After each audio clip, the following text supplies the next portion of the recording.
The D and Davis Show. D and Davis, the show, still in COVID formation. We return. Apologies for us taking a break last week from D and Davis, the show, and D and Davis, the flip. Follow me on social media. My younger brother passed from complications from his leukemia. And I think in future shows we'll kind of dive into that, but it's no reason to really go there right now. So we got a lot to get into as we talk about sports. I mean, you missed us last week. There were even more things with George Floyd's murder that flooded over into sports and helped this hopefully change the world and not just the United States that we can grapple. You have Drew Brees making a misstep, and we will talk about that. And also sports returning when you look at the fact that the NBA is returning, the MLB is returning. We talked in the past about how much prorated salaries they get right now. It seems like it's 75% of their prorated salary. So we got a lot to delve into. My name is Kenneth Davis, and you know my man, his name is D. DeMond Spurl. What's happening, everybody? Make sure you follow us on Twitter and Instagram at D and Davis Show. Once again, it's at D and Davis Show. Facebook.com/D and Davis Show. Simply click on the bio link and take you everywhere we're at. That's YouTube, iTunes, SoundCloud, whole host of places. All right. Simply search for the D and Davis Show. Subscribe, rate, share, all that good stuff, man. Come on, hop with us, man. Have a good time. I'm on Twitter and IG at Demons1, DEMONZE1. Ken is on Twitter and IG at That's Davis. And executive producer of the D and Davis Show and everything that we do, Ryan Bukoveski. Ryan's on Twitter at Ryan B. Ski and IG at Ryan B. Ski 1. It's definitely good to see you too. Yeah. If anybody, I'll say this much: anybody send me, and this isn't a knock. Anybody send me a message and it wasn't like a left message, I didn't probably get it. Like my phone was off for 3.5 days. So like I don't know if you guys had long text messages and group chats. No. We didn't. Okay, I got the one from Ryan's song, like the last one from Saturday. Anything else? It was like I had never left. No, that was it. Right. That was it. But just to let everybody know, I definitely appreciate everyone for reaching out. Not just me, definitely my family. And again, we'll dive into that later because there are a couple of things that, especially, I mean, and it's in the future, I have to figure it out when it comes to like leukemia and cancer and stuff like that. You know, I have to start to think about, and as a group, I definitely will want to bring my brothers in and let's try to figure out how we can do stuff like that. But anyway, so of course, we have to go off top. Off the top. Off top. Switch. Mine's, of course, is this is for my brother D. So when I found this out today, one question he kept asking was, where is Dana White's and the UFC's Fight Island? All right. I did ask him that. All right. So per ESPN, UFC's president Dana White revealed first take on Tuesday that the mysterious Fight Island is located in Yas Island in Abu Dhabi. Thank you, Abu Dhabi. Abu Dhabi. In the United Emirates, the UAE. The island will help the company promote some of its international athletes who have a hard time entering the United States because of travel restrictions caused by the corona pandemic. So, D, it's in the UAE. That's where Fight Island is, where they make islands all the time in the UAE. They do. They literally make islands. Like, Tuesday, we're going to make this island. Right. It's interesting that they go over there. Very, very rich country. Probably one of the richest per capita. I think for the people, it's like straight. If I'm not mistaken, it's an oil-based country, right? That's mostly where they get their money from. But they pass it out to everybody. You know, it's kind of like everybody's pretty well off. And a lot of Americans do go over there for vacation. I know a high school cat I know went over there for vacation, him and his family. I know a few people. You always see the black person in the garb, and I'm like, did you get the real garb, or is that the Canal Street version of? You know, I forget. Yeah. I used to ask Mehdi for it. I'm being ignorant. Forget what that long, especially what the males wear with the top and then the long flowing bottom, wear to help them with covering up from the sun and also being airy. But I always see buddies and people that go over there and rock that or whatever. Yeah. It's like, you know, where'd you get that at? You know, is it a? I don't want to be in Dubai with the gutter clothes on. The knockoffs? Like I'm flowing. They be like, let me look at your tag. Yeah. Why you hit me in my face? Stay in your place. But no, I mean, listen, I'm not surprised that they worked out a deal with the UAE. Like I said before, a very well-off country. They have the money. They can build them an island, as they've been doing over the past, umpteen years have been just showing up building all these islands. It doesn't change the fact, though, of the spread of the coronavirus, and also too, some fighters I would think are probably kind of skeptical about going to another country. This is kind of be done on the fly. But I did watch a little bit of the Joe Rogan podcast. He had Andrew Schultz on there, and they talked about Andrew Schultz asked about saying how UFC fighters are paid and things of that nature. And one thing I did not know is Dana White didn't lay off anyone that works for the UFC. He doesn't own a company. I think they sold it. Yeah, it's UME. Like 4 or 5 years ago. They sold it. They have a parent company. A Japanese company. I don't know about that. I don't know about that. They have a parent company. I believe they sold it to a Japanese company, but he retained some authority. Right. With the sale. Or whatever. He's still a president. But he has someone. He had some part of ownership that was. I think he had like 10%, perhaps. Yeah, he still got something. The real owners sold the UFC and Dana White basically. But go ahead with what you're saying. Yeah. No. So Dana White hasn't relieved any one of their duties that works at the UFC, so they still have been paying all their employees as if saying everything's all right. Yeah, everything's all right. So I commend him for that. Now, also too, he has contract with the fighters, ESPN. With the ESPN, with the fighters. Some fighters are kind of going back and forth, kind of like wanting to renegotiate their contracts, things of that nature. So that's a whole other topic. But they haven't laid anybody off. But the parent company has been hurting. They've been like dire straits because of the coronavirus, and if in fact it's been impacted worldwide. So I can understand why they want to get something out there, why they want to get a fight going, especially bring everybody together. No doubt, I understand that. I didn't hear. Ken, please let me know if you know this tonight. If they're going to allow spectators and fans to come over to the UAE, it's still lockdown. You can't do that. Now again, I didn't delve further into it, but they did show images of how it's going to look, and it looked like it was spectatorless. Okay, all right. I don't think they're going to. That makes sense. Yeah, I don't think it would. Yeah. I don't even think ESPN would want them to be irresponsible and put something like that out there. Yeah, I agree. But I just didn't know what. Yeah, definitely. And also, you would let people know. Right. I also don't know. I don't know the rules what's going on in the UAE, how the coronavirus have impacted their country. So they might be like, yeah, I can come on, go. They might even be like, yeah, people who live here, they can go. So I don't know what's. They will not have spectators. Okay, that's good. That's good to hear. But it still doesn't change the fact, though, man. Listen, there's reports of the coronavirus uptick in multiple states here in America. The cases are going back up. Of course. I mean, you have people been protesting, yelling, and the cops have been right. So I mean, you got cops and people on top of each other. There's zero social distancing, really. None. When the weekend comes, we protesting and people on top of each other. So, and on top of that, we already kind of knew because of what happened before. People was going against the stay-at-home orders and wearing the mask and things like that. We already kind of knew it was going to be a spike. So it's probably going to be a bigger one. Who knows? Possibly. I don't know. No. Let me tell you, like I told you before. Yes, it's going to be worse. It could be worse. So I'm still worried about that. I commend them for not laying anybody off. I commend them still going and paying these people. I really love to see that. I wish more companies did that. But I am still worried about having these events. But hey, man, listen, I'm in the minority because a lot of sports are starting to come back. Yeah.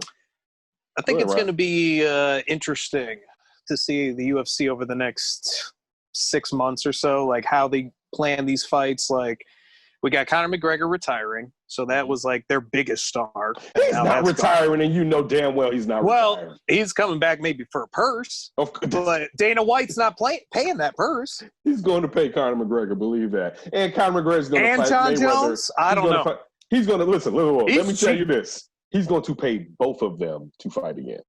Like he better. This is boxing at its. This is just boxing for the point of. So you think he's So you think he's negotiating basically? Yes. These guys want to renegotiate their contracts. And remember, Ken, I just said that company, their parent company, is not making any money. So can they give them money? The only place they can make money then is in the UFC with these fights, right? So you still need to garner the biggest fights. Conor McGregor has had the top 4 when it comes to pay-per-views. He's the biggest fighter. He said to Dana White was keeping him inactive. This is petulance. Conor McGregor will return to the squared circle or whatever the rectangle. Octagon. Octagon. Thank you, the octagon. I'm sorry. I apologize to you guys. I'm a boxing guy. He will return. And John Jones definitely will return because he doesn't even have Conor's money. He didn't get $100 million from Floyd Mayweather. So he will be back to fight again. He just wants it since he's going to probably go up to heavyweight. He wants more money. But what Dana White has said is they already factored that into his last contract, that he was going to go up to heavyweight, and they would still be willing to give him, and I'm just going off of Dana White's side, so I'm not taking away from what John Jones has to say. They still would be willing to give him more money to what they already said they would give him if he moved up. But he even wants an absorbent amount, and that's, again, per what Dana White said. So, Dana White also said after this last UFC that both John Jones and Conor McGregor and some of these stars that are complaining signed their deal within a few months. So he's just saying, I'm not going to renegotiate when I just signed a deal with them. Right. He's Jerry Reinsdorf in it. Yeah. But again, also, there is no other promotion that they can really go out and garner that same money. So he can't play hardball and say, I'm not going to renegotiate their contract. Right. But after you get through some of these big, like even if you look like Amanda Nunes, like there's really like she's clinked out 2 weight classes. Yeah. So there's not even, she's so great it doesn't even allow someone else to come up just yet. So you can't bank on her. All right. You got what's the shorty's name that just won like 2 or 3 weeks ago that took out Tony Fernandez. Habib, right? No, not Habib. Habib can't fight yet. It's like Gaethje. It's like Gaethje or something like that. All right, so he was the sub-in. He's an up-and-comer, but after a second, he has to fight probably Conor McGregor or something like that, and you have to wait till Habib comes back. And because basically what they're saying is Habib and him are supposed to fight, and then the winner fights Conor. Conor's going to be used. Dana White's going to use Conor McGregor again. There's no question about it. It's just one of those things where How old is Conor? 31. They better use him quick. Yeah, I was looking it up because I wanted to try to see what's the age range. I mean, I know guys can come back and fight. You know, yeah, you can get your ass beat at 34. You can get paid, and people will still pay for the gate. Yeah, I agree with you. Like they can always make this happen. There's no hard line. The only hard line is how stubborn each side is, and how motivated they are to come to a compromise. And I just wonder that. That's all I'm saying. I don't know.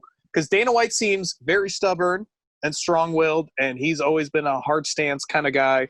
And I wonder if the fighters are going to try to do that back at him to get him at the negotiating table. And then does that straw it out for such a long time? I think he's going to favor Dana because they don't have nowhere else to go. I have no problem with that, but I think it still will come back to the fighters because he needs those names to get those big pay-per-views. So they're those guys, unless John Jones gets arrested for something and goes away for a long time, he's going to be in the ring again. Like it's like they didn't even really pop him from the last stuff that he just did, right? Like he'll be in the ring again, and they're going to use Conor. As Dana said, the John Jones is the GOAT. They definitely want to see him in a different weight class. Like this is just posturing, and you see it in combat sports all the time. It's just posturing. Yeah, John Jones is 32 years old. So it's missed like 3.5 years. Is he twins with Chandler, or is just Chandler he's the younger. He's the young. I think Chandler. Oh, he's the younger. I think he may be the younger one because then when Chandler got drafted when the Bears were supposed to, they drafted Shea McClellan. Yeah. So how long? That was like what 8 or 9 years ago. That was a while ago. That was Phil Emery's first draft. So yeah, I think it was Lovey got fired. What was it? 2011 or 2012? So it was like 2013, something like that. Damn, it's been that long. I could be wrong, but I thought Chandler was the older one. But I could. Chandler is 30. All right, so he's the younger one by a year. And it was the 2012 draft. Okay. Wow, time flies. Could have had Chandler Jones. He still wouldn't be here now. Oh well. They wouldn't have signed him. They wouldn't have signed him. They would have did what New England did, or what. Like they wouldn't have given him the money, and they would have just been like, "Here, get your ass out of here, real quick." What if they had Chandler and didn't have to trade 2 first-rounders to Khalil for Khalil? Chandler Jones is not Khalil Mack in the first. I know, but they wouldn't have traded him if he was there. They wasn't paying that dude. They wasn't paying that. Like, Khalil Mack was a defensive MVP. That was you know what? Give him the money. You're not giving Chandler Jones anything similar to that type of. So I don't believe he would have been here through all those regimes. I think they would have gotten rid of him just because really with NFL contracts. Because that's Khalil Mack. He could have moved on. But even with Khalil Mack, there's no saying that at the 4th year they won't be like, all right, the guarantee money is low. We can let you go. It's depending on where the team is going and his production at that time. Mm-hmm. All right, off the top. Off top. All right, so this world has basically been flipped on its head with the death of George Floyd, right?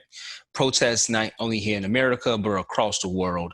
Actually, today, as we're recording this, his final funeral services was held in Houston. And I believe by now, I think they might even have the burial. He's buried next to his mother. Mm-hmm. But one thing that I've seen throughout all of this is how people across the country, that it'll come from the protesters, even come from law officials and law enforcement. Some they're taking a knee, and everybody now knows that knee is basically a symbol that Colin Kaepernick made popular through our culture, if you want to say. You've seen this around the world too. Colin Kaepernick made that very popular right now, at least in people's eyes, kind of popular. And also too, we've seen Roger Goodell come out and make a statement. Basically, because the NFL players pushed in the league and more so the commissioner to make a statement about Black Lives Matter, police brutality, and what's going on in the world right now. And Roger Goodell came out and saying, like, yes, we should have listened to players. We, the National Football League, admit we were wrong for not listening to NFL players earlier and encourage all to speak out and peacefully protest. Crappy thing is he didn't say Colin Kaepernick's name, right?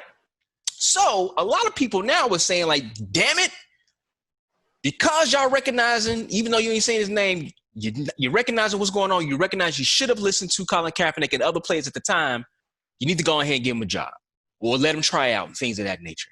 I even heard a talking head on TV said that Colin Kaepernick should get a Nobel Peace Prize because of the movement of what he started, right? Okay. I think it's all well and good that the commissioner came out and said something, even though it was pushed and it was kind of vague. It's the first step, if you want to say.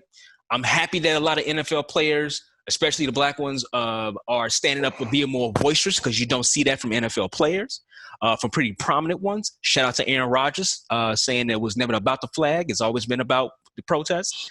Going with what happened with Drew Brees. What happened with Drew Brees. Right. Exactly. Yes. But I just want to kind of not pump the brakes and be a Debbie Downer.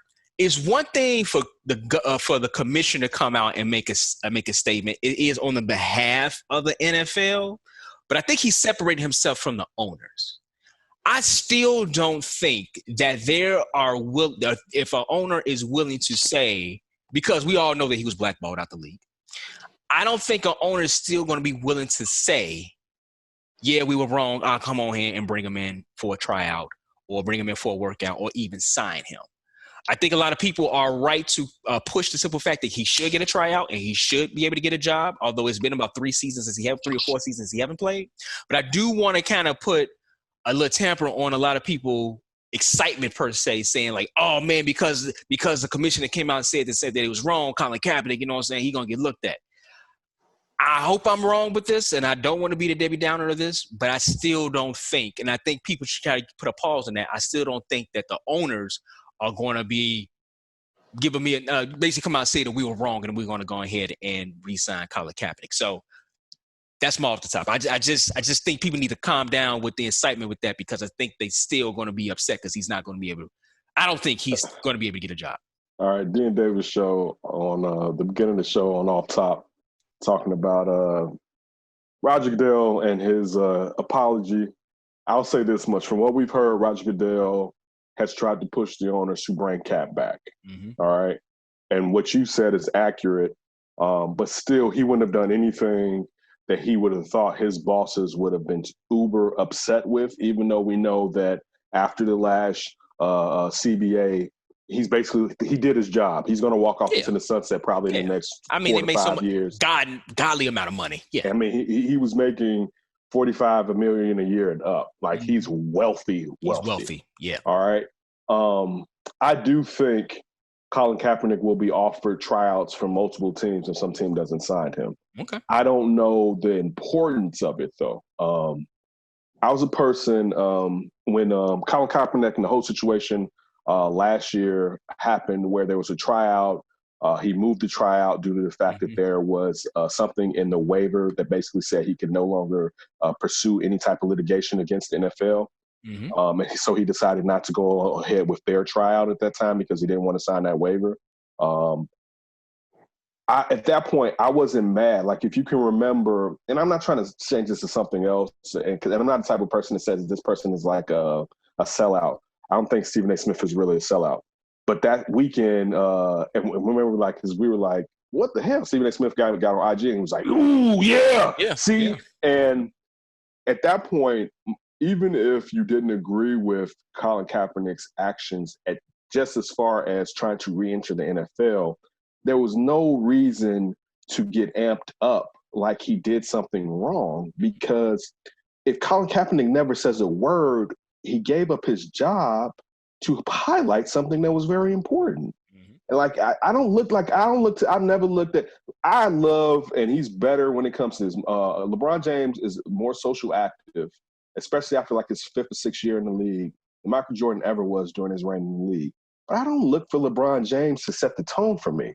I did like that he came out against Drew Brees, even though it was after me. I see you, LeBron. You saw my tweet. But still, like, I don't look. So I'm not mad at Colin Kaepernick's actions, but I do think, and when I mentioned the new owner of the Carolina Panthers, known as being someone that's left-leaning. He signed Eric Reed, right? Was yeah, they signed. No, he didn't sign Eric Reed. It was a previous. Yes, okay, previous ownership. Yeah, but just still, there are going to be several teams, I think, will give Cap a look. Also, I think it'll happen. This is the crazy part. It's hard to do it now because of COVID. You can't really get the good look at him and get your hands on him, even though we'll see how restrictions start to change moving forward as things start opening up more and more. But I do think he's going to get a chance. And worst case scenario, I would think it may be before the season. Maybe someone will have him in their camp. But if someone goes down, I could see it happen. But this is the point that I was really trying to make. Mm-hmm. I don't know if his best value is in being a backup quarterback in the NFL. And I don't know what Cap wants, and Cap doesn't need to do anything else for me. Like, I'm not one of those people like, so what you going to do? What's your plan? His plan was to highlight something, an injustice. And he damn sure did it. It's worse to me for someone who doesn't know what to do to start acting like they know and take a movement totally off the cliff because the movement is about them rather than what they were trying to establish in that movement. So by no means he can stay out of it because he sacrificed himself or his job rather, to highlight something of great importance that now the world has to look and be like, yeah, we really messed up because we didn't want you to ruin the party. I think about watching, I think it was maybe Windy City Live, and I always highlight this. I forget one of the co-hosts. So this was when they had more than just Val and the other guy. They would have like 4 or 5 people, like Nina Chantel, Tony Schofield be on there. But they had, I believe, Styles from Styles and Roman, and another lady host that was on there. And they just talked about how uncomfortable, and they just didn't like their football being ruined by Colin Kaepernick because he was kneeling. And it just it repulsed me. Look at him now. It repulsed me because it's like, are you listening to your – first of all, this is the thing. You're talking about people going upstairs and basically beating each other beating each other upside the head, right? That's what they're doing. And you're like, you know what? Before that head getting busting, I don't want to see no kneeling, right? Like, you're watching something barbaric, and you're saying, like, don't hit me with no social justice before I get into that barbarism. That's why I'm only here for that. So, again, it's just one of those things. And then with Roger Goodell, I do think he's going to kneel. You know, from what I hear, Roger Goodell isn't necessarily the Roger Goodell that I think he made some missteps. Him coming in trying to be the law and order commissioner was we didn't grow up thinking the NFL was running afoul. And I know we could talk about Little with the St. Louis Rams, and we could talk about what's his name, the running back for the Rams that went to Oklahoma that was out there just wilding out. They were like Tony Frazier, forget his name, running back the Rams drafted. You know who I'm talking about. He ran those kids over out in California. They was at a park. They was at a park and said something crazy. He got his something Phillips. When was this? This happened 7 years ago. He hung himself and he killed himself in jail like 4 years ago. Whoa! I do not remember this story. Oh no, he was super talented, but was always trouble. The only thing I'm trying to point out. Oh, I do know who you're talking about. Only thing I'm trying to point out that even in those days, I don't remember us going around like the NFL is running amok. So with him coming down and having the missteps like he did, with Ray Rice. Thank you, Ray Rice. Lawrence Phillips. Lawrence Phillips. Thank you. You remember Lawrence Phillips? Oklahoma running back, got drafted by the Rams. How long ago did he get drafted? He got drafted like 20 years ago. Yeah. Oh, like 20 years ago. But he was prominent. No, his college was Nebraska. Nebraska. It was Nebraska. It was Nebraska. It was Nebraska. It was Nebraska. Okay. But yeah. But again, when he came out like that, to me, it was a bit much. There seems to be some type of growth, and I'll say this much: he didn't mention Colin Kaepernick, and that was upsetting.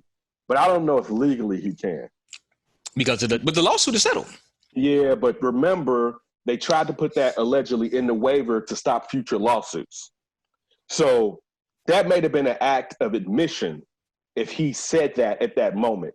So again, as far as the league getting sued, like he can say what he wants to say, but I don't know if he has the okay to let the league get sued again. So I'm not saying it's right or wrong, but since Colin Kaepernick had a lawsuit against him of being blackballed, that may have been an act of admission by saying we were wrong in that, and therefore they don't, because they didn't want to seem like it was a conglomerate pushing him out. You know what I'm saying? So I'm not saying it's right, but I'm saying right. I think everybody kind of knows. Yeah, we know, but we know. I mean, legally, I know what you're saying. Listen, when you hit a car, they tell you basically don't say you're sorry. Yeah, I know. Right? Yeah. Like, it tells you like in your insurance, like, you hit somebody, the last thing you do is be like, that's my fault, because legally you don't want to put that out there. But Ryan? What you think, Ryan? Yeah, I think hopefully a lot of these owners, I mean, I like what Roger Goodell is doing right now. And we'll see how true it is with his actions moving forward. But at least for right now, it's like you're doing a little something, which is just talking. But when the season comes, you have a chance to actually do some things like kneeling, actually be a part of the players, standing behind them when you know the inevitable criticism is going to come from the other side. Trump has already said did Roger Goodell say that they're going to kneel? Yeah. Like, and went back and forth with Drew Brees a little bit. Right. Stand up with your players. Stand up against that BS. Don't be afraid of Donald Trump like you were last time and you cowed down to him, all the politics, and just getting lost in the flag, just like Drew Brees did, when it's nothing to do with the flag to begin with. Right. So the other thing I wonder too is just where Colin's at. I don't know if Colin, how much that passion for playing football is, especially if, I heard he's working out still. The league. But that's what I'm saying. Like, if looking around the league, there's not a lot of open starting jobs. And maybe there's a couple places he can come in and compete, but would he be okay just being a backup quarterback? Like, how important is football to him? And I don't doubt that it's very important potentially, but you just don't know, I guess, exactly. Yeah. Yeah. I mean, one thing we haven't heard a lot from Colin Kaepernick, and that could be one criticism towards him. Some people might say, like, okay, I wish he would come out and speak a little bit more. So we don't know. But for all the reports that I've read recently, is that he's still working out as if he's trying to get a job in the NFL, which he should if that's still his passion and he still want to go for it. Right. But I can also understand when people say, like, brother, I think you found your other calling. You know what I'm saying? Because look what happened, dude. You up there. People are going to be looking at you. The younger ones looking at you. Look at who's living through this. You're going to be, in a sense, kind of like that Muhammad Ali. Not saying that he took as many bold steps as Muhammad Ali, going to jail and fighting against the government as far as going to war and things of that nature. But the stance that he took, dude, you're going to be put on a pedestal for a lot of people. And maybe this is your true calling. But that's, but that's not their call. That's his call of what he wants to do. Yeah. But like I said, my thing is I'm at the state of I'll believe it when I see it. I'll believe it when I see him actually with a uniform out there practicing in a facility, trying to get, even if it's a backup job, because he's been out the league for 3 or 4 years and not in starting position. I'm at that point because I just don't think these owners, for the most part, they care. They'll push out Roger Goodell. Now you push him out to say, okay, yeah, say something to keep them quiet. Mm-hmm. The simple fact of also, too, I kind of alluded to this before. You don't see NFL players speak up the way they did, and star players in that little video they did. That's something that you do not see. And some people was even saying, like, man, it made a difference because quarterbacks. No. Well, also too, kid down there in Kansas City. I don't know why I'm blanking his name right Patrick now. Mahomes. Patrick Mahomes. Yes, I said black quarterbacks. Yeah, but I'm saying, but specifically him. They said it meant a lot to see him out there making that statement too. So don't disrespect. I don't think it's the fact that anybody disrespecting him, but Baby Goat's here. Yeah, he is. But all right, real quick, two things that I want to really address. One, Dominique Foxworth said on ESPN today that he thinks that Colin Kaepernick should be in the NFL Hall of Fame for what he did. Oh, wow. All right. So another thing that I want to address, getting back to what Ryan said, kind of even you. We also have to look at, like, when we keep saying the owners won't do this and owners won't do that. I think that part of the reason the owners will do it is because the winds have changed. So the fear of Donald Trump, I think we all know chances are Donald Trump is not going to be reelected. Mm-hmm. All right, because the chances are looking slimmer. The chances are looking slimmer because out of everything that already happened, he just not him in a way, but getting back to, it's a flip topic again to Kanye and how I've always talked about emboldening police when you're talking this crazy stuff and the actions that they take. But that's for another day. But him deciding to fall on his old tropes of being hard and law and order and all this other BS instead of having any type of emotions towards what's actually taking place. Compassion. Empathy. It's not going to work, right? It's like I think those owners and the fear that they had before isn't as strong as what it is now because the nation has changed. And one thing you're right. One thing we had Steve on the show, and the point that I made when he asked what we can do, I said you got to make your friends that are racist feel uncomfortable. And I think that that's kind of where and I'm not saying it's going to stay there, and I'm not saying the kumbaya or whatever, but I think the winds of change have leaned more to, you know what, that standard isn't the standard any longer. And so I think that helps owners who may not feel that in their soul come out to their constituency and say, you know what, I'm not necessarily with that. And I don't mean it's going to really mean anything, but I think it gives them a lot more leeway than what they had before. A little cover. Yeah, it gives them a lot more cover than what they had before because those people, in a way, are going to kind of be silenced as we start to transition moving forward in this country. My off the top, we have a NASCAR story. Bubba Wallace.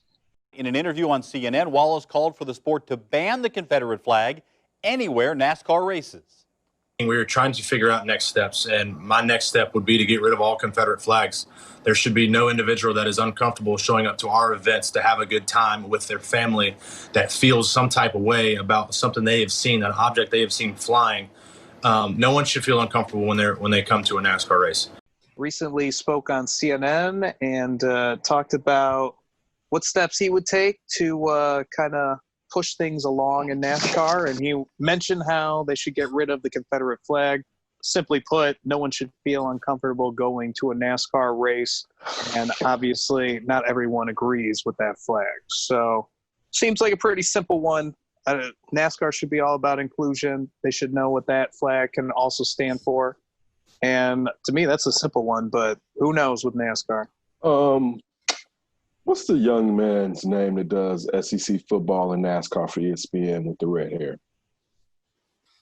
Oh, I'm about to go Brad Doherty, but you said it's somebody new. No, it's not new. He's been doing it for like No, I'm saying Brad Doherty's kind of older. I know Brad. But I mean, he's been doing it for about 7 years at least. Okay. What did he say? You know what did he say something? He was on. I don't know if he was on Get Up or I think he was on Get Up this morning. He mentioned that Junior. Dale Earnhardt Jr. Years back went around and told them they needed to be taking them flags down. So it's not the first time. Also, full disclosure, every time I think of Bubba Wallace's name, I think of Bubba Watson. So I switched to golf. It happened to me too. Like Bubba. I was like, they golf? And he's a Penske. He's on Petty's team. That's like a Petty car that he's in. If anybody knows old greats of NASCAR racing. You lost me. Come on, man. You better know the Petties. All right, you got to know the Petties. All right. Hey, shout out to, I remember I had a NASCAR video game. I had to eat with the steering wheel too. Oh man, NASCAR is very fun if you're driving. I don't know about watching it, but being out there on the course, I think I'd love to do it. But I want to say, Bubba Wallace, that day of this last race, he came out. He organized and talked to all those drivers and tried to be the person to try to break down what's going on to them. So just the responsibility with how white NASCAR is. Oof. And it's not like you got 3 other brothers to help you. I saw one other brother out there. But as far as in the top series, he's the only black racer in the top series. Yeah. So he's doing this all by himself. He broke down before the race. He fainted after the race.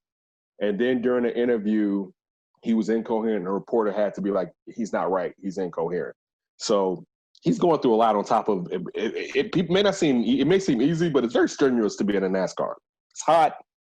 It's tiring. Mm-hmm. It's a sport. Mm-hmm. All right. Regardless if you're not jumping or whatever. I think it's good. I mean, one thing I know Max Kellerman always points out is that it's a treacherous flag, which I don't like to be that hard because losers. Yeah, people consider that their culture.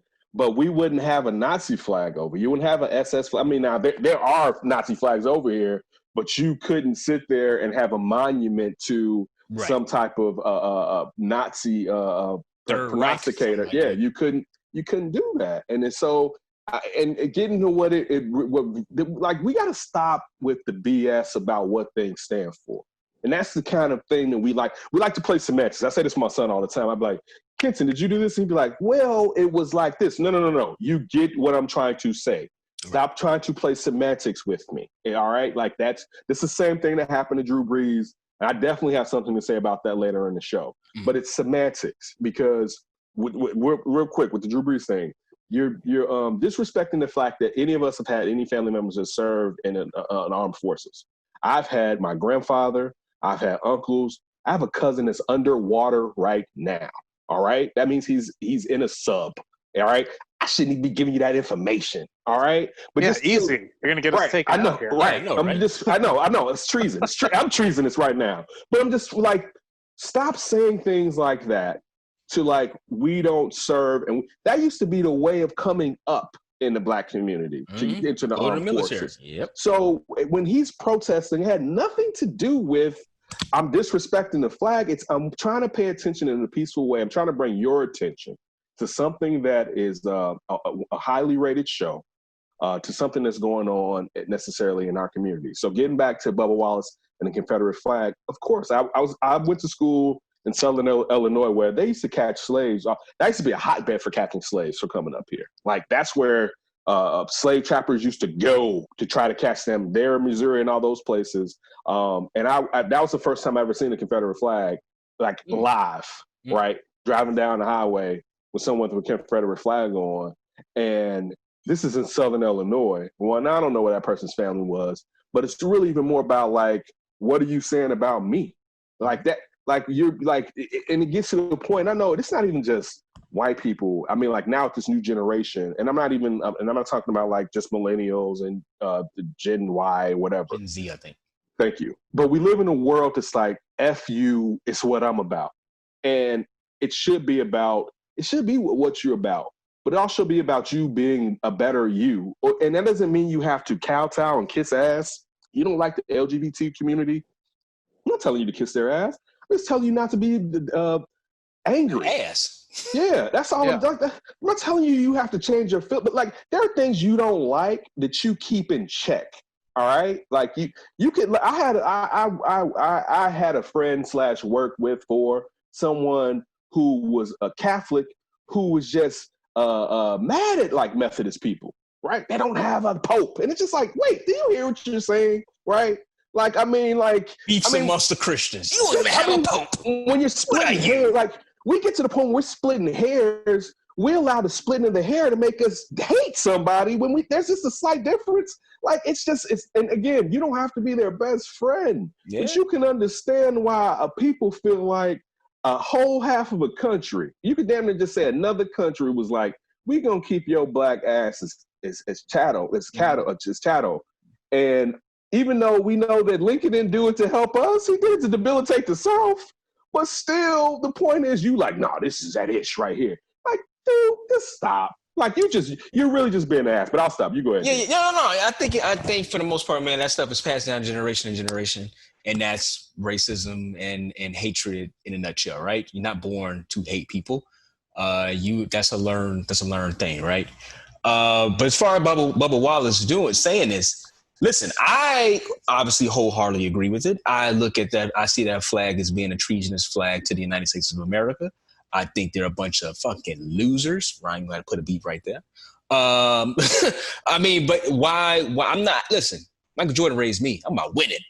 And I ain't flying no flag that wanted to keep me enslaved and was a bunch of damn losers. So, and also, shout out to everybody across the world, even out there over in the UK, they tore down that slave traders monument and threw it into the water. And also we're seeing across the country. Look like the Thames. Look like they threw it in the Thames. No, I don't care where the hell they threw it. As a matter of fact, if you search on Google Maps for that monument, it shows it being in the middle of the water too. So shout out to Google. Shout out to Google. So, but and also too, shout out to all the mayors and the governors around the country who's removing these Confederate monuments as well. But Bubba, it's gonna be hard as hell to try to get the NASCAR fans who, not saying all of them, but a good portion of them, like to go down there and fly that flag. I remember seeing a documentary, it's more so maybe could have like a Real Sports. And it was talking about, this might have been like 5 to 10 years ago. I want to say 10 years ago. And they were talking about how to diversify the fan base and the drivers in NASCAR. I want to say Nelly was trying to get into it. Magic Johnson was trying to get into it. Both of them were. So this must have been a while ago then. Mm-hmm. But yeah, I mean, they was talking amongst the fans, and they was just like racism just coming out of their mouths. It's about they don't know how to drive right, or this. I mean, it was hard to make them left. Yeah, it's hard to take left turns all day and stop and get gas and let's. And it's more than that. It's more than that. It's way more. It's way more than that. It's a sport. It's a legit sport. A lot of humans can't do that, right? Mm-hmm. But the racism was just flowing out like water. So I think it's going to be a hard fight, a hard uphill fight for Bubba Wallace. I don't know the breakdown of the new fan base coming into NASCAR. I don't know if they're getting that generation, the Gen Zer who likes all types of sports. Are they going towards NASCAR? Is it on the same length of? It's not baseball. It's not baseball. Yeah, okay. It's so regional. It's very regional. You can't come up with it. But I'm talking about on national just like scale. You mentioned Brad Daugherty. It's like the top 5, top 6 league. I mean, listen, it crept up there for a high. Wait, it's probably kicking hockey's ass. If you look at them numbers, I bet you it's kicking hockey's. I bet you rating. Rating in a whole country though. So NASCAR has the South and parts of the North and California. I'm not saying it's not a big thing. I'm just saying it's a big thing. It's probably its numbers may kick a hockey's ass. But I think for Bubba to say this, I commend him. I back him. I hope his NASCAR team, and I hope the NASCAR presidents or whoever runs the league, the officials, whatever. I hope they back him. But it's going to be very, very hard. The president came out. The cars turned off their engines, and he came out with a speech about what NASCAR is going to do as far as inclusion and trying to help too, just to give you full information. Is it enough people, Ryan and Ken? I can get you first, Ryan. Is it enough people? Is it enough fans out there when they go to these NASCAR events to pitch a bitch about it? Like, dude, take down that flag. Because it always starts the people. We've seen a lot of laws passed in this country. Why? Because the people are finally behind it. Is it enough fans in the fan base to say, I'm going to back Bubba Wallace? That's the question, I think. I don't have an answer.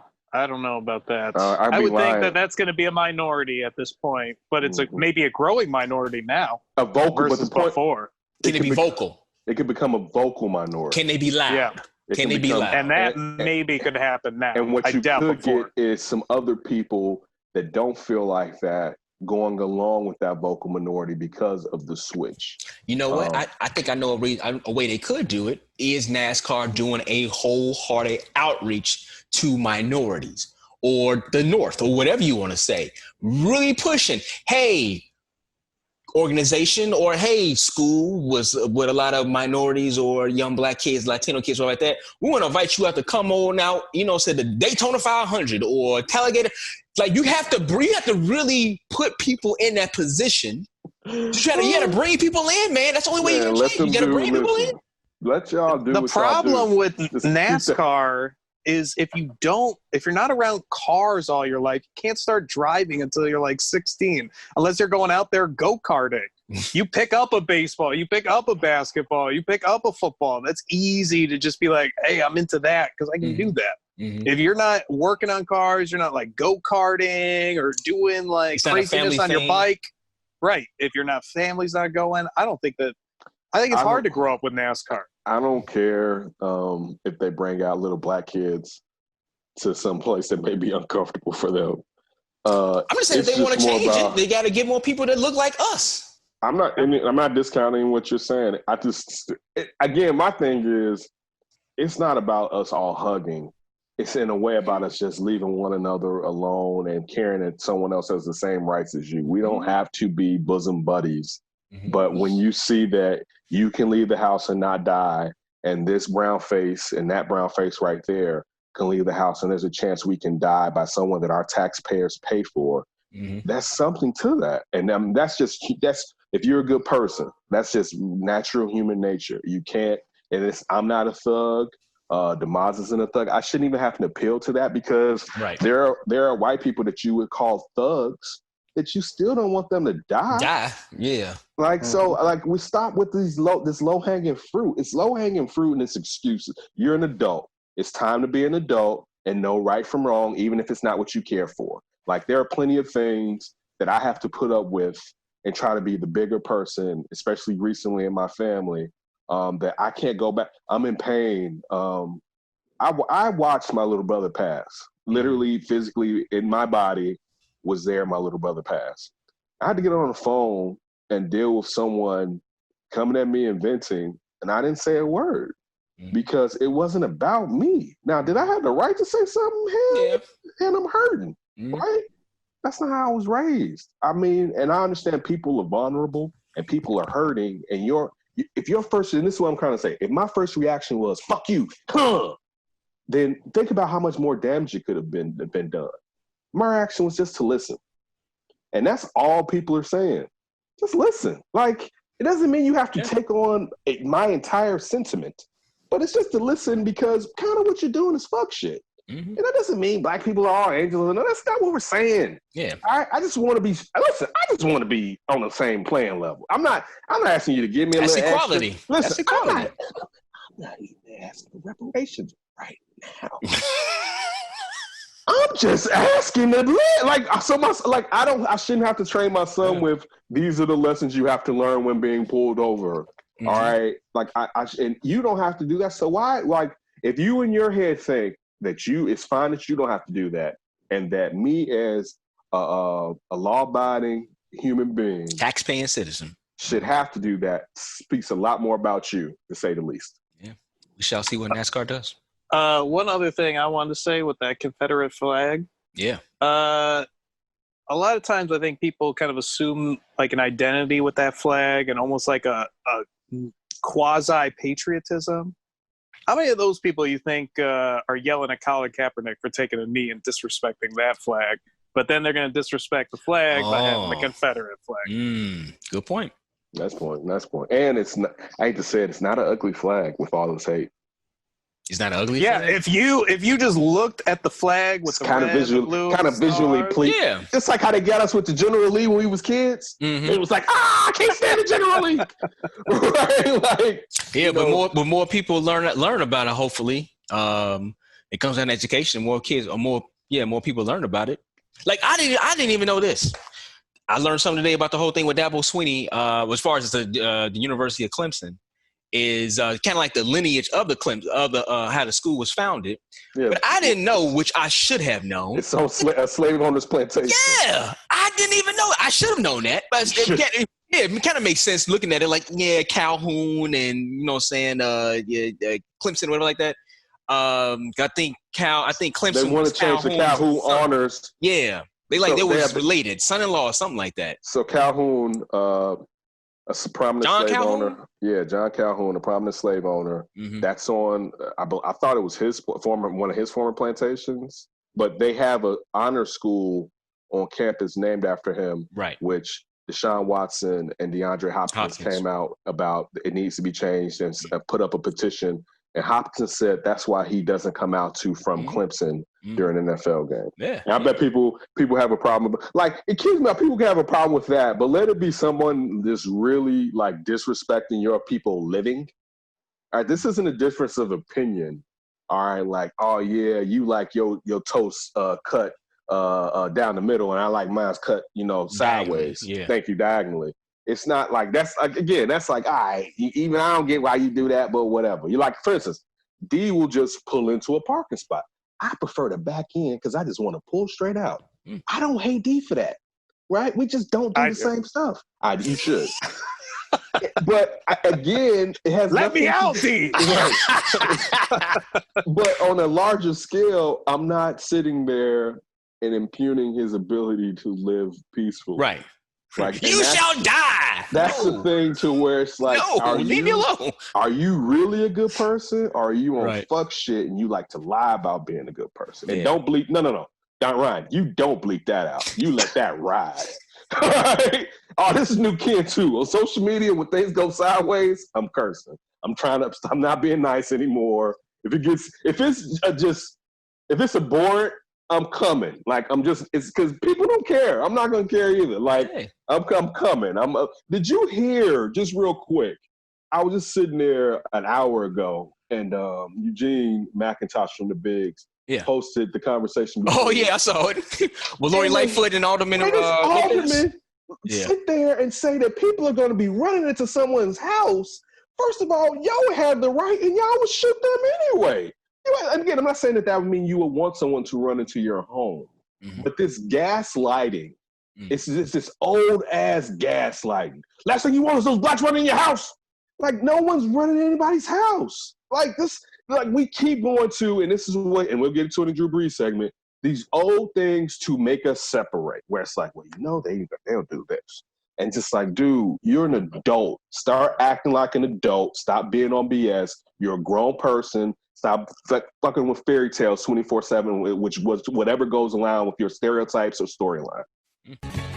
Yo, what up? It's your man Jay Illa, official Chicago Bears DJ, and you are listening to the D and Davis Show. Turn it up. And looking still for the full prorated salary. And I feel like that's a really important thing to emphasize right now, Scott, because the more conversations I've had with players over the last week or so, the more I've come to understand that the full prorated salary is not the most important thing for them. It is more or less the only thing for them at this point. And I understand, listen, there are other issues. There's health and safety, and they have expanded playoffs that they can give to Major League Baseball as a carrot. But in the end, the players say, no matter how long the season is, we want our full pro rata. Will they get it? Yeah, I think they're going to get it. I just don't know if it's going to be over 70 or 72 games or over 48 games. And that's the big question at this point.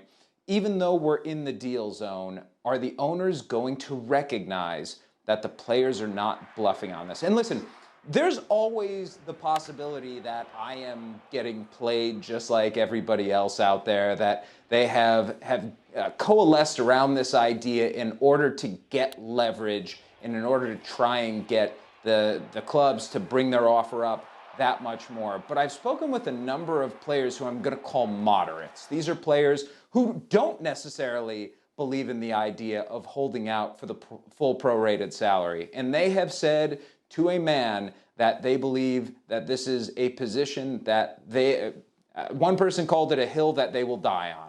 And if they die on that hill at 48 games, that means we're going to have a 48-game season as implemented by Major League Baseball. There's going to be a grievance by the Players Association for the league not playing its fullest season. And all of the labor animus that we've seen is only going to continue, not just in this offseason, Scott, but going forward when the collective bargaining agreement expires in 2021, the possibility of a lockout or a strike in 2020. Like, it gets really, really ugly. Even uglier than it's been already if we don't get a deal done at some point here and they come to that place in the middle and figure out a number of games that's not 48. Let's transition out of off the top, going to one of our topics that we wanted to discuss. The return of the NMLB and the NBA. So more so kind of the MLB. Ken, you was breaking down some of the numbers and some of the fact, like the number of how many games we're going to have or we're going to possibly see. It wasn't that. Now, Ryan, you can correct me. Are they going to have 75, 85 games? The latest proposal that was rejected was for 76. Okay.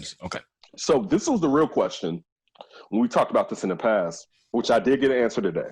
Because my question was, are they going to get the prorated amount, or is this you're cutting prorated? Yeah, that's what I was getting to. So they're going to get 75%. Fine. They're going to get 75% of their prorated salaries. And what we mean by prorated is, all right, so they're not going to get 162 games. Mm-hmm. So you're going to cut back. So whatever their salary is per game, and let's just say for the 76 games right now, you said 86, Ryan. Did you say 86 or 76? 76. So for those 76 games, they're going to get 75% of what their salary will be per game when they come back. All right, so that's what is taking place right now with the MLB. I think one thing, like I said sports is going to come back because financially, and I'm not even dissing you when you said you didn't, because it doesn't need to come back. It's no reason. It's a game. No reason. It's money, but it's a game. There's no need to endanger people. I'll say this much too. I know that in the future, I'll tell you why I'm wrong. In the future, it'll be beneficial to play these games because it keeps these leagues viable, and therefore the people that work in these arenas and with these teams, it still keeps their jobs moving forward. Yes. So I'm wrong. Go ahead. It might help with social distancing. Just the fact people staying home because and watching sports. Oh, that's a good point. No, that's what they've always brought that up. And great for mentioning, Ryan.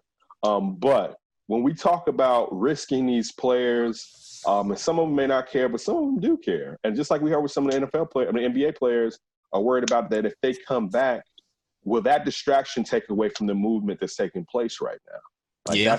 That's some of the discussions that NBA players are having, that because you're not going to get BT, it's going to be a smoke screen. You're not going to get BT, ESPN after that. ESPN is black as hell right now. You know what I'm saying? Also, and I think I need to write an article. I love how ESPN went from NFL Draft, Last Dance, and then, and I don't want to say lucked into because George Floyd had to pass, but then went uber black, right? And I got that's 2 articles. I got another one. I'm not going to reveal that one because I don't want anybody to steal it from me. Okay, go ahead. ESPN has something they need to look in. They need to look inside too, because they've done some F stuff also with this or whatever. But it's just funny that you can sit there and turn on ESPN now and it's just black as fuck. Right? Like, it's just like, whoa. You guys 3.5 years ago was afraid of Trump, and now Drew Brees is popping shots off at him like it's going out of style. Right? And it's funny because when the pendulum goes so crazy out of sync that it was, like, this is the pendulum was going to swing back. You know what I'm saying? And then the fact that dumbass, I don't even care. I'm not even going to act like I'm being in the middle. Dumbass can't even take his head from him, to just act like he had empathy. Just a little bit. Forget it. I'm going to just try. I'm going to fake. As it matters, when Mattis said, and this is D. Davis to flip, this is the show. When Mattis was like, he don't even pretend. They shouldn't have to pretend, one. He said he doesn't even pretend. Right? My first question was, who was the guys that was pretending? Can you tell me those guys? That was my first thought. Like, let's line those cats up too or whatever. But still, getting back, it's just, again, dude, we're at a crazy ass time. Dude, I've said that we've been locked in the house for 3 months. Michael Jordan has flamed everybody in his path. I lost one of the closest people in my life. It's been a weird ass. It's been a wild year, man. I'm sorry. Earlier than that, Kobe Bryant died with his daughter and 7 other people. It's been a wild year. It's been a wild year, to say the least. And we're halfway through it. I was about to say, we're not even at that. Well, we are. We're 6 months. Yeah, we did 6 months. But it's just like, it's been a wild year. My last thing, but I'll say this much. A credit to the people that are listening. And making a change and realizing enough is enough. That's what I do want to say, that at least. You guys definitely go ahead. All right. As far as I'm interested to see what proposal, if they're going back to the baseball, and do we think it's going to be a season. Now, this is wait, D, real quick. Ahead. Yeah, go for it. The belief is that Rob Manfred, who in their first agreement with the salary cutting, I believe, one of the agreements that they had gave him an emergency power to implement a 48-game season without anybody's agreement. I heard about that. And that's the likely route that people feel will happen once this is rejected and they don't come to any kind of compromise. Now, a 48-game season of baseball. Now, you know what? I won't be that opposed to it because I won't be. Anybody can win. Well, that too, but I won't be there. And it's going to be enough. It's going to be few enough games where you don't have to have these empty-ass stadiums of, you know what I'm saying, being viewed as kind of like we got mannequins and blow-up dolls and stuff like that as the fans watching the game. So that's one thing you can kind of cut back on the visual of that, right? To Ryan's point, anybody can win, and then 48 games, somebody get hot, boom. I don't know, the Cincinnati Reds or White Sox or I don't care who it is, the New York Mets, they're going to mess around winning the World Series. It's very possible. But since this is just a proposal, it's going back to like 76 games, right?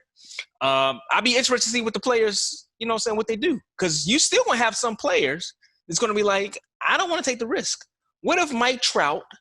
What if Mookie Betts? What if, name your favorite baseball player, come out and say like, listen, man, I don't want to take the risk. I don't want to, you know what I'm saying, we don't have a vaccine. My family lives with me, or I just don't want to take the risk. I don't want to play.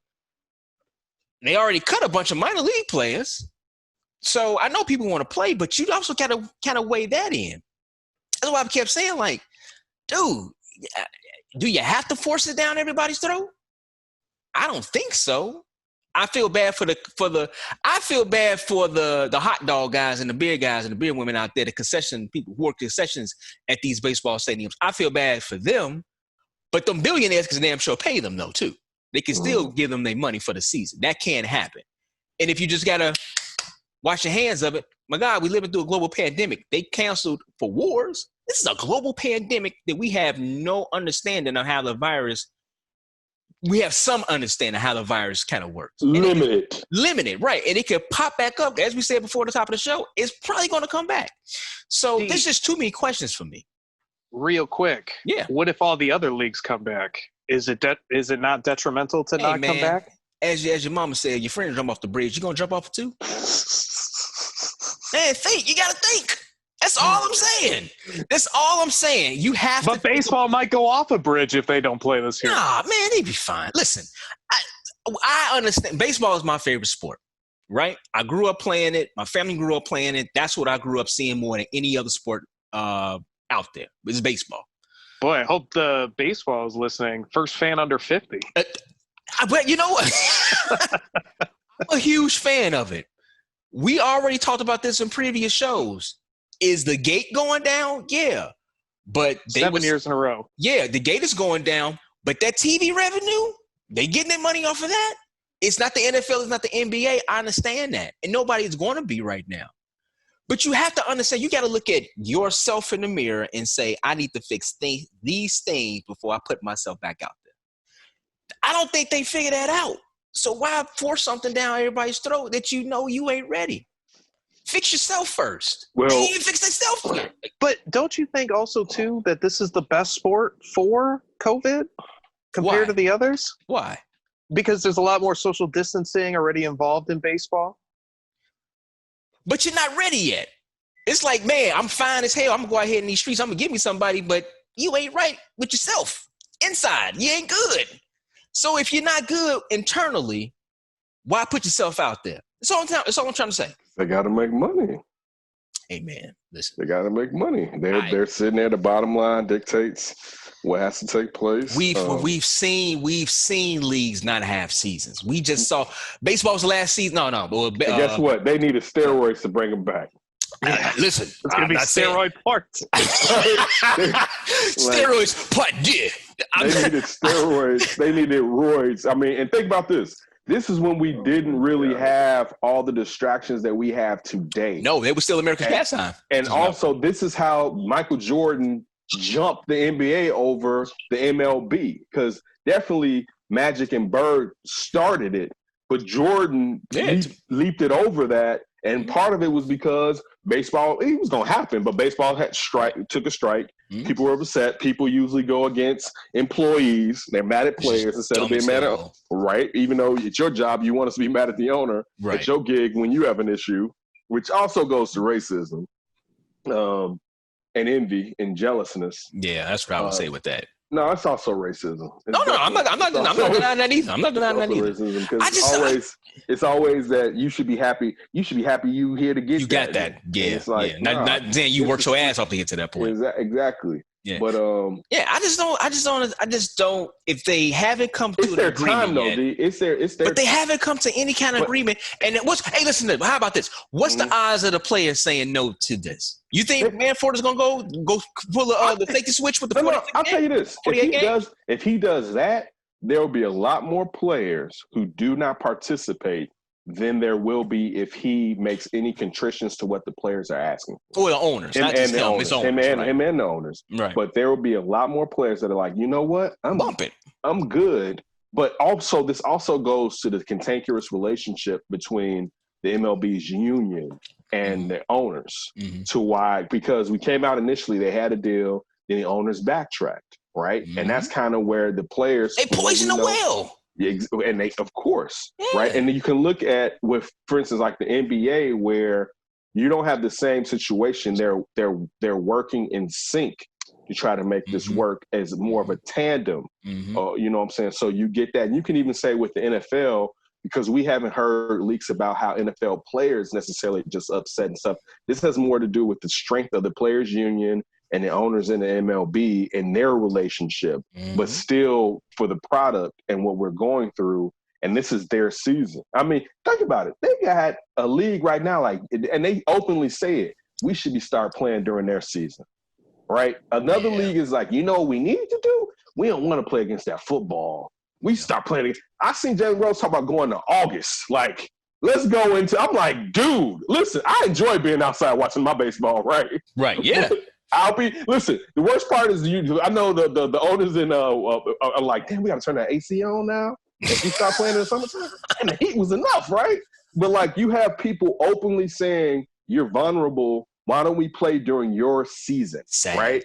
Yeah, I mean that's what it is when you don't like bat flips, and if you get the generalization that I'm saying, you don't like change, and a bat flip is it's too much.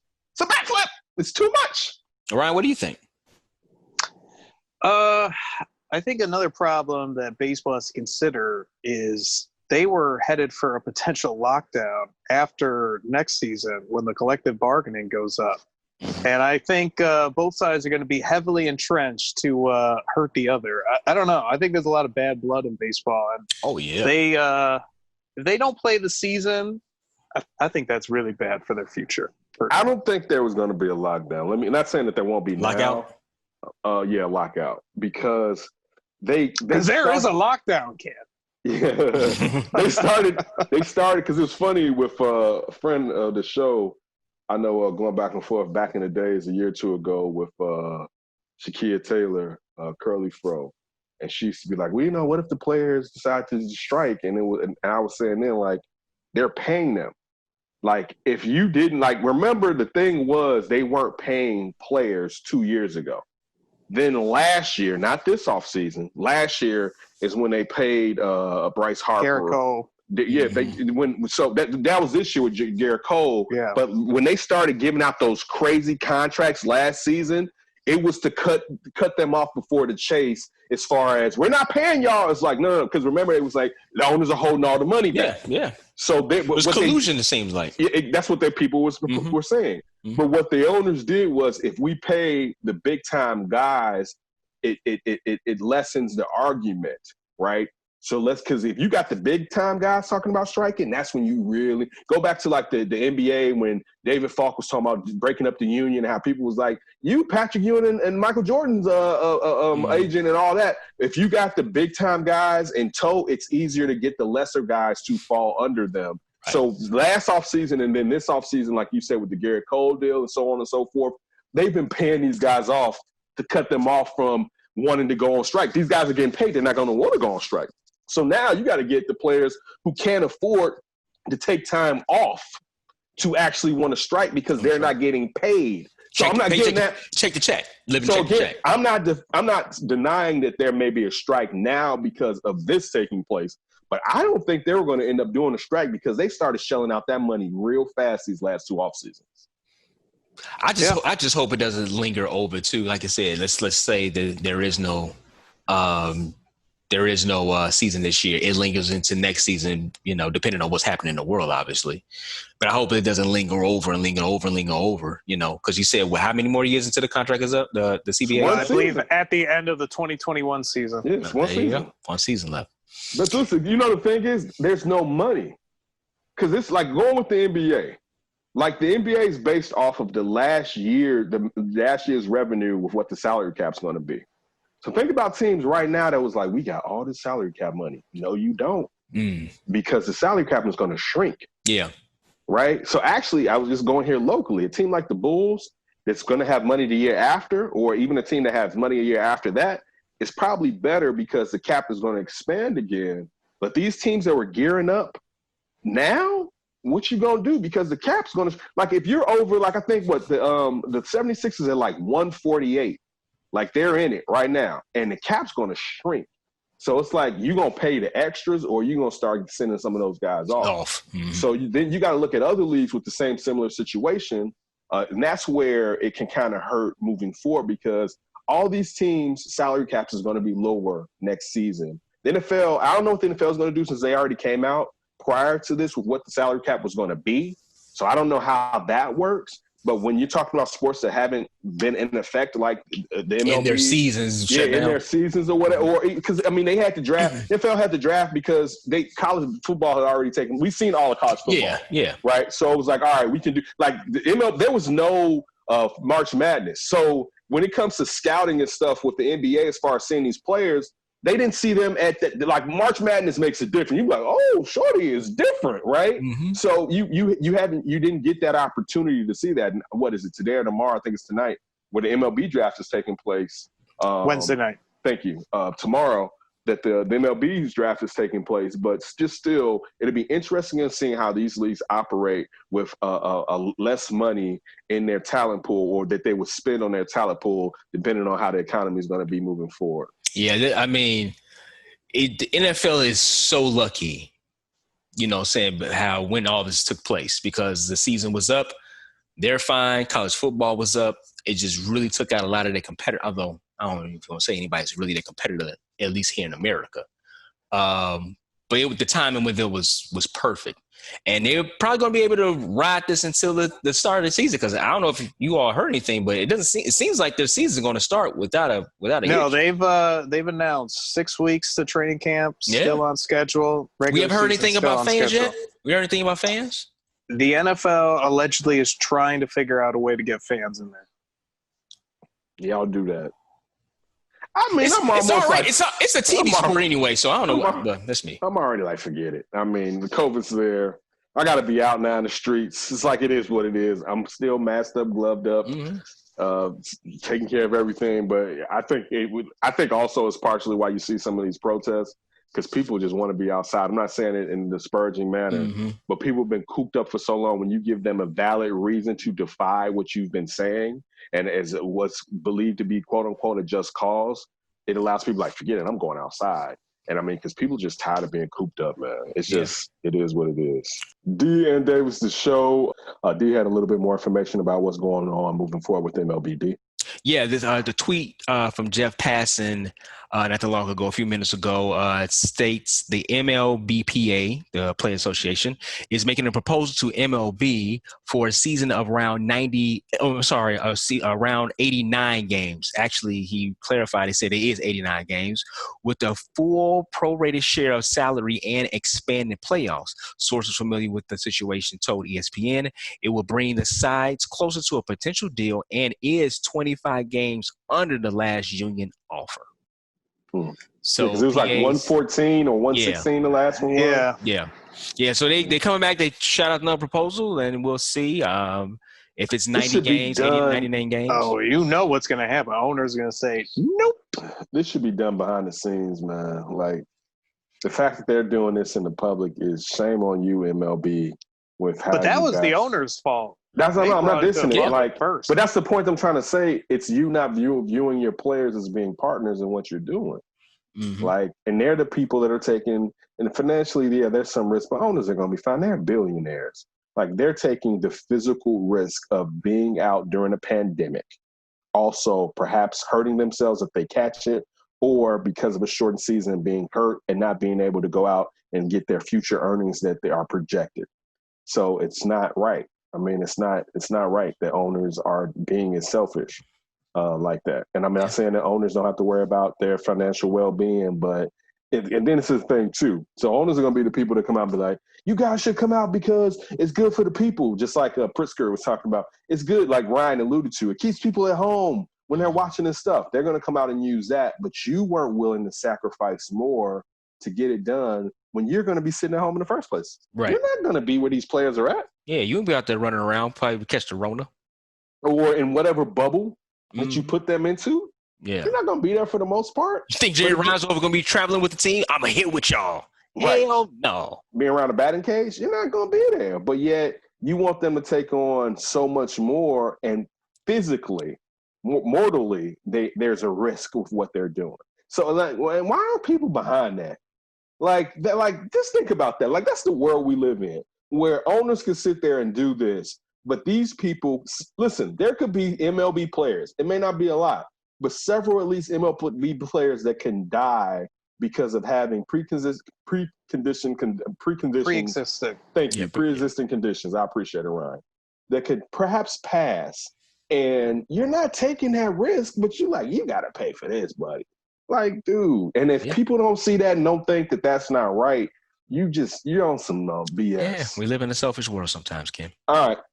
Here's one thing I want to get to. And this was the title of my little paragraph. It's stop trying to rescue people like Drew Brees and Dabo Swinney. Let me ask you guys to react to Drew Brees.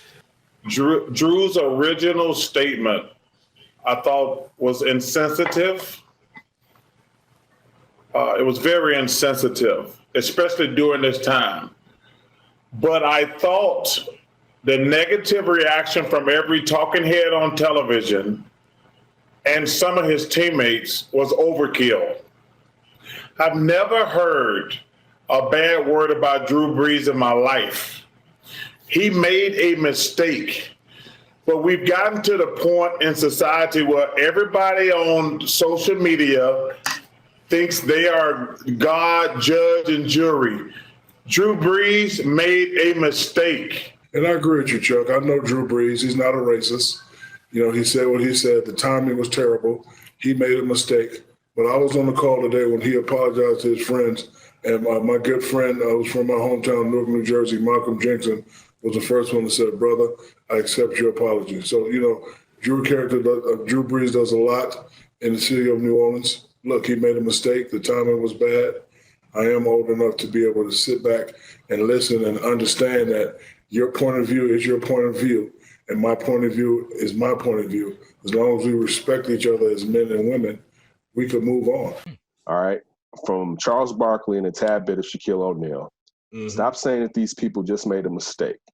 Mistakes don't lend to the gravity of the moment. After Brees apologized, especially the second time, it's fine to forgive him. I did. The focus isn't on dragging him, but why didn't anyone listen or desire to be inconvenienced when Cap peacefully protests? Getting back to what I mentioned about the Styles and Roman and Windy City Live thing at the beginning of the show. Add to that Drew Brees and Dabo went at the protest. Stop caping. It's not time to be caping for them.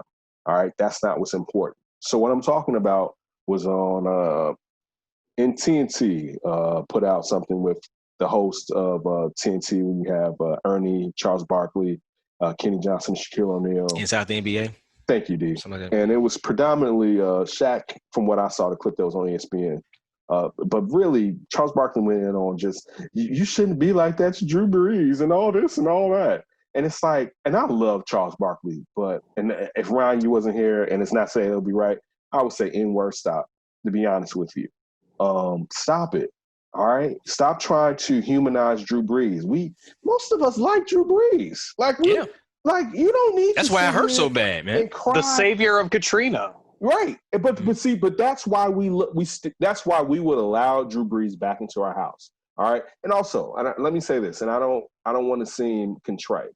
Don't confuse the fact that Drew Brees' financial future, when it comes to that NBC contract that he has moving forward, that was on the line. All right, because you wasn't gonna be able to pull him out on Sunday nights, and we like bump dude, right? Right. You wasn't, and he knew when it comes like his sponsorships. Do you think it's not gonna be easy for his sponsors to pull out Drew Brees, and we like he doesn't rock with us, especially when we're getting back to what we said earlier.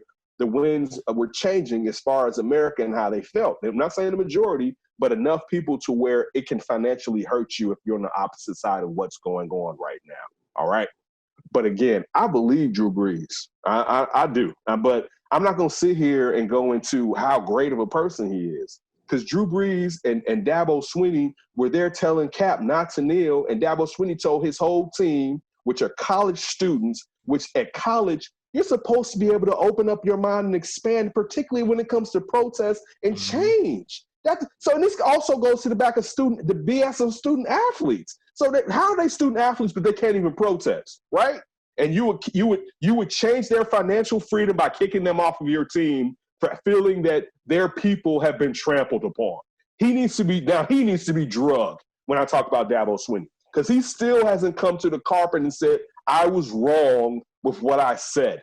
No, you never heard Colin Kaepernick say, I hate the military. First of all, and we didn't grow up in a period, and I'm not saying that it makes it easier for the military.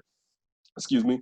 We didn't grow up in a period here in Chicago like during the Democratic rally in the 60s where we had the cops, and then after Martin Luther King died and you had military coming into. We didn't grow up in that period. So we don't have some dislike. We still go off of our family members in the military. There may be things and activities the military do in other nations. And that's not by them. It's by what the government dictates that we don't necessarily, and they follow the orders that we don't care for. But nobody's like F the military. So stop with this preposterous notion that that's what was actually taking place. You're sticking your head to the sand because you don't want to F and listen. All right. And you need to come to the carpet and say, you know what, in particularly on this subject, I was wrong. Because in America, the military does this so that people can do this, let alone college students can do this. And I was wrong when they don't even get paid. They're not even working, all right, as far as me being their employee, and they're having certain rights through either a union or just by, common business sense in HR to what should actually happen. They don't even have that right. And you're sitting there tell them that so a young player's brother could have been strangled, killed, or something to the cops, and you told him you bet not object to this whatsoever. That's what you said to that young man. All right. You can go out there and risk breaking your effing neck, but you bet not say something about injustice in this country. That needs to be pulled to the forefront, because that's bullshit. And that's what I'm really tired of with this. And I don't care. And listen, I don't think Dabo Swinney's a bad human being. But just because you love God doesn't mean you won't fuck shit too. All right, it's a lot of people that love God that do a lot of things that's not necessarily right. And they may do things that are worse than Dabo Swinney. But when Dabo Swinney takes someone's freedom to actually protest away from them or to lose their right to make money. These players are trying to make it to the NFL. They're living. All right, that's what he's, or not even their living as far as make it to the NFL, their right to graduate and actually go on into another field. When he's doing that, that's unjust. He should have been brought to the carpet. I've never cared for him after that. I know he will probably be the coach of my favorite school, Alabama, and I will not be a fan after it takes place for the most part. I told D, hold me to it. All right. And I will drift back because winning is something special. All right. I'm a human being. Roll Tide. Oh, this is something else. Actually, Charles. Go ahead. Let me finish. Yeah, go ahead. But then when Charles Barkley's sitting there telling us, Drew Brees doesn't deserve this, it's not time for you to say that. Drew Brees knows he deserves what he's getting, and he's working himself out of it. Stop caping because you're acting like this was one thing that Drew Brees did. No. This was a mentality that Drew Brees had that he is growing from or learning a different way to necessarily process things. So we can sit there and say, you were wrong for this. And if we hold him to it, it's easy to hold other people with the same thing. If every time you're coming out like, don't treat them like that. They didn't care when people were dying. And I don't mean that they didn't care because they knew. They were ignorant to what was taking place, all right? So I'm not saying that they cognitively knew they were doing something unjust to people, but they didn't care or have a desire to really go deeper into it. So let them take this lashing because they deserve this lashing. And that's my last part. Yeah. Go ahead, No, I mean, listen, I saw that. I watched that portion. It was on YouTube. It was a bigger clip. And it was for all the guys from Inside Stuff. And Kenny Smith was the only one who was like, listen, man, I was offended by it. He said this, he said that. He deserves what he got, basically. And Charles Barkley did say, like, man, we didn't get all the black players that didn't kneel. No, we didn't. I mean, but you understand exactly. But you understand as a black man, and Shaq said this too, you know, say I was born black, I live black, I'm gonna die black. You have to understand they know what's going on. You know what I'm saying? I always kind of push back and say, like, listen, the pressure shouldn't be on black people to always try to fight and explain racism in America. Right? And okay, yeah, they didn't kneel, but no one's going to turn around and say, hey, black man, why didn't you kneel? You need to kneel because of the struggle. It's like, I'm going through the struggle. I know what's going on. You know what I'm saying? Also, you and our white counterpart. Yeah. But what about the owners who told their players they couldn't kneel? They couldn't. That's all I want to say. That's all I want to say. Right. So now they're thinking about their livelihoods, right? But Charles Barkley real quick. He was on CNN today, and I have a passage where he was saying, basically, the title is from Mediaite.com. Charles Barkley calls for police reform on CNN, dunks on clowns in both parties, and dismisses defund the police agenda. Here's a little patch. He said the Democrats and the Republicans can't even talk about police reform. That's something that we have been talking about since Colin Kaepernick kneeled, and these clowns in the Democratic Party and Republican Party. That's the number one thing they should do before anything else. Barkley argued. We need cops. Most good cops do a fantastic job, but instead of defunding and all this other stuff, let's do police reform. Everybody should be on board for that, whether you're a Democrat, Republican, conservative, or liberal. So, I mean, you know, Charles Barkley is going to say his piece, and people with different news organizations or outlets grab him because they know he's going to say something. But I'm with you. It's no point of trying to come out. Let Drew Brees get his licks. Mm-hmm. People going to comfort him. You can see. All you got to say is, Drew, you were wrong. You got to go through this. That's it. Is no need to try to. Yes, people make mistakes, and Drew Brees, from all accounts, seems to be a good guy. As Ryan said, you know what I'm saying, down there with Hurricane Katrina, he placed a lot of his own money out of his pockets to try to make that city a lot better than what it was.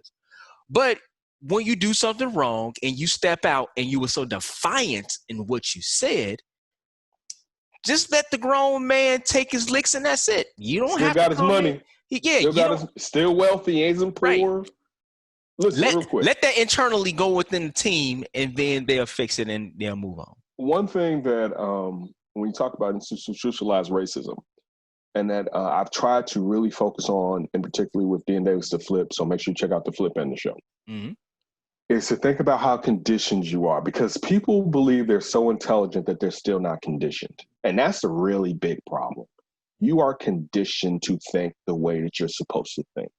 Black people live in a white country. So we are conditioned to think about how white people think because we see through white people's lenses. As I've said, as far as a lot of how black people view black people, we view it through a white lens because we turn on the TV. And that's not our TV.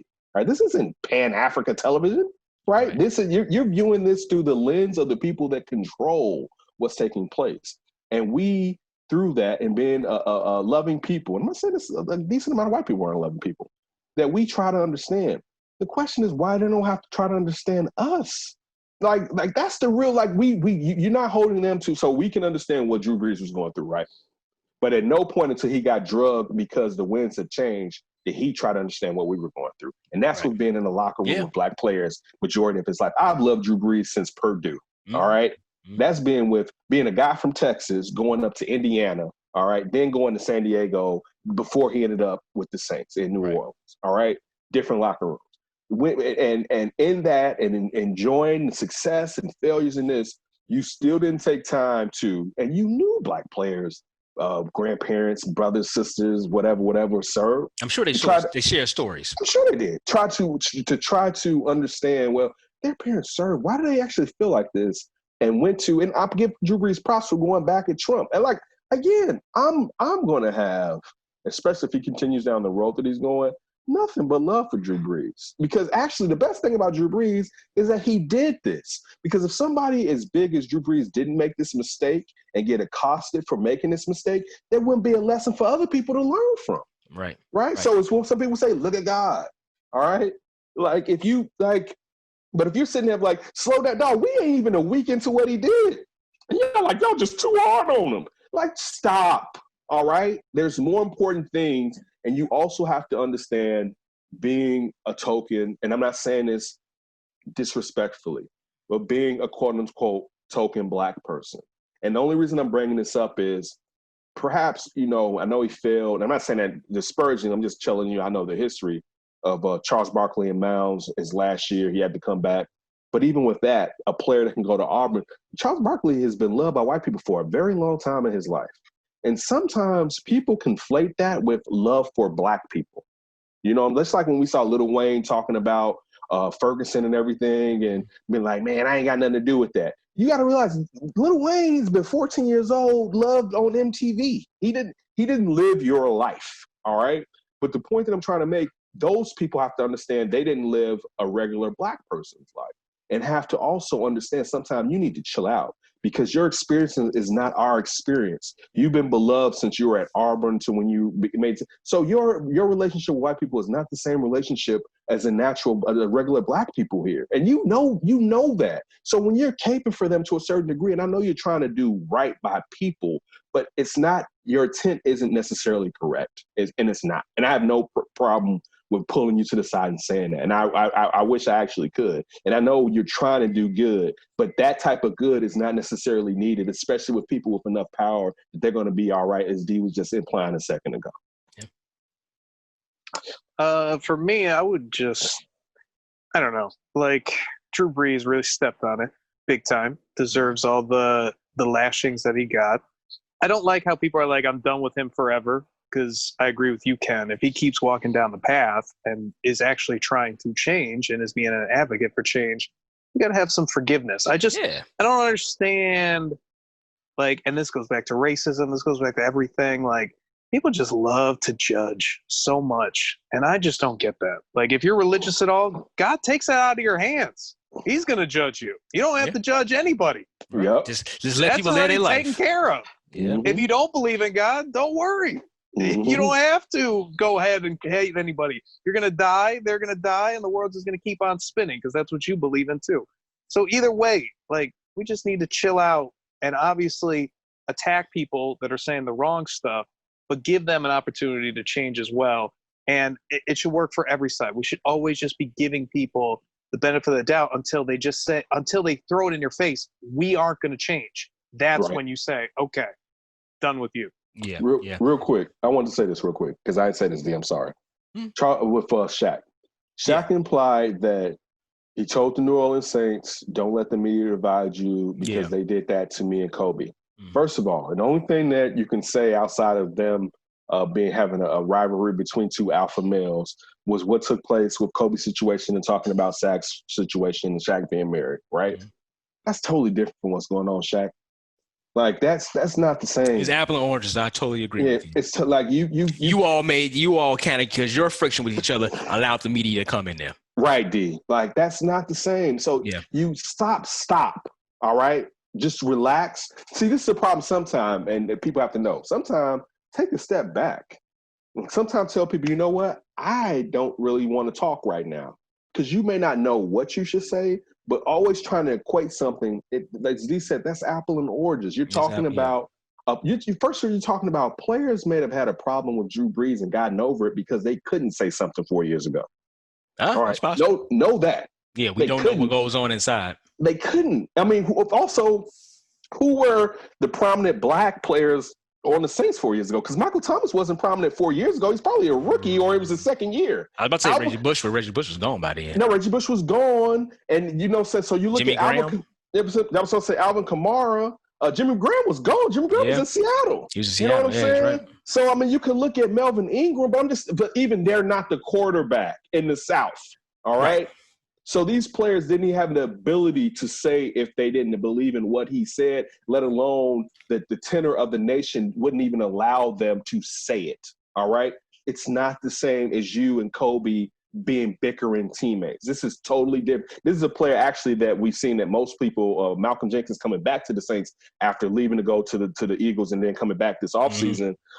This is a player that they looked up to and they felt betrayed by. It's not the same as you and Kobe because y'all had it out from the jump street over just player stuff. So I get you trying to help, but that's not helping because you're not really addressing what's taking place. Also, too, I think I could be wrong, but I don't think I am.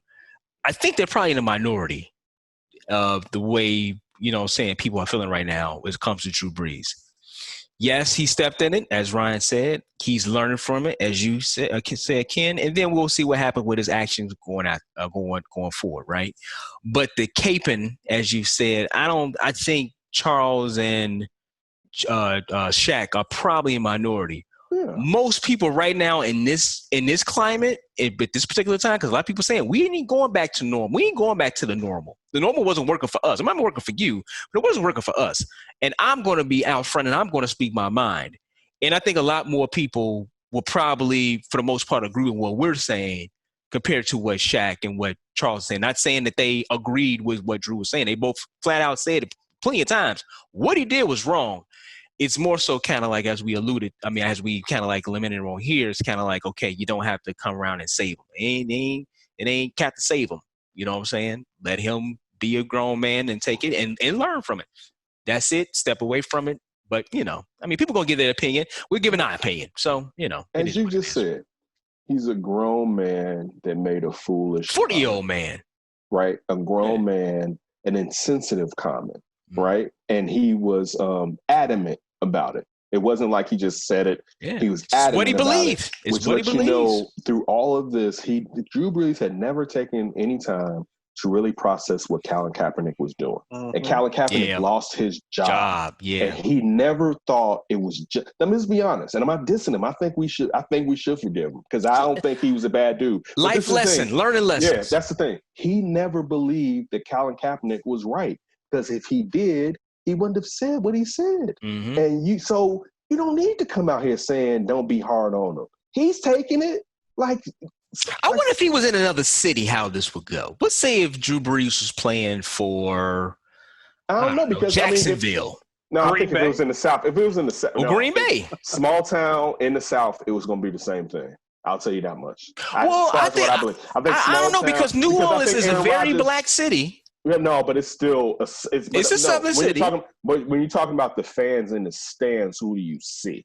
Really? Oh yeah, that's a different thing. That's what I'm saying. So that's cost to get into the stadium. And again, even when you say it's a black city, going back to Katrina, it's not as black because that's true. They didn't build those wards back. My family was down there doing Katrina, and they don't even hardly live in New Orleans. Yeah, you're not looking at who you think your quote unquote constituency or fan base necessarily is. You know what I'm saying? But Aaron Rodgers is an outlier. Aaron Rodgers, this is one of those things how I feel about like Frank Thomas I don't think Frank Thomas took steroids because he was a jerk. And I ain't doing that. I'm too good. That's Aaron Rodgers. Aaron Rodgers is that good type of jerk where it's like, I don't care what these Green Bay fans think. I'm going to say what I'm going to say. You know what I'm saying? So I think small towns and down south, depending on how good that quarterback is, the quarterback does have some influence. So I don't want to say that. They can change people's perspectives or at least give them something else to think about is what I want to say. But when you're coming from, you really have to think of, and I mean this in a positive way, the ignorance that Drew Brees was coming from.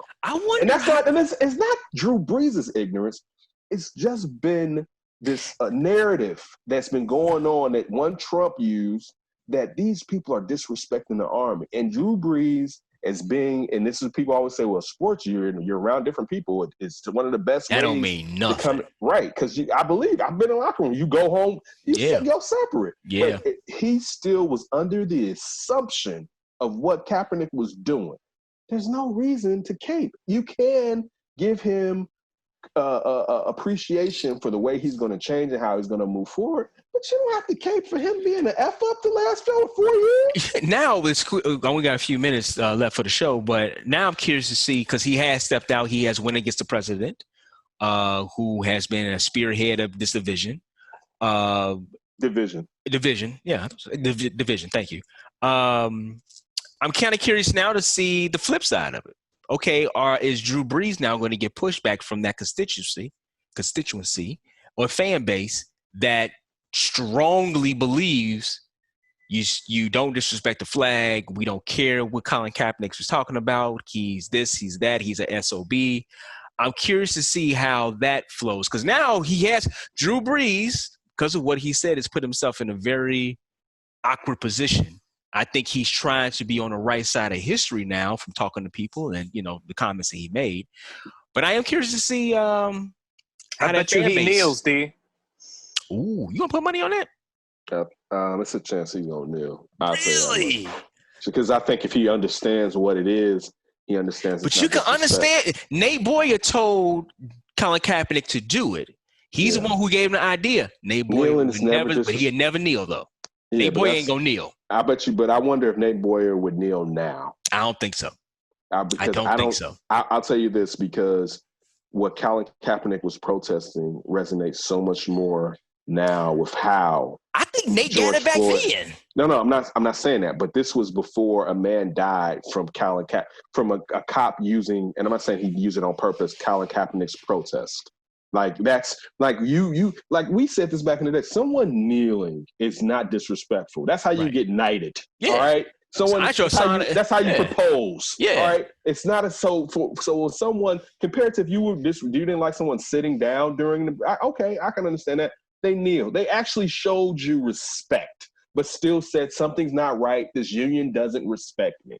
Mm-hmm. I'll stop there because we gotta go, D. All right. Hey, D and Davis Show on Twitter and Instagram at Demons1, at That's Davis, at Ryan Bukoveski. We'd always appreciate it. Make sure you check out Dan Davis the Flip. I hope I don't hope he didn't offend you.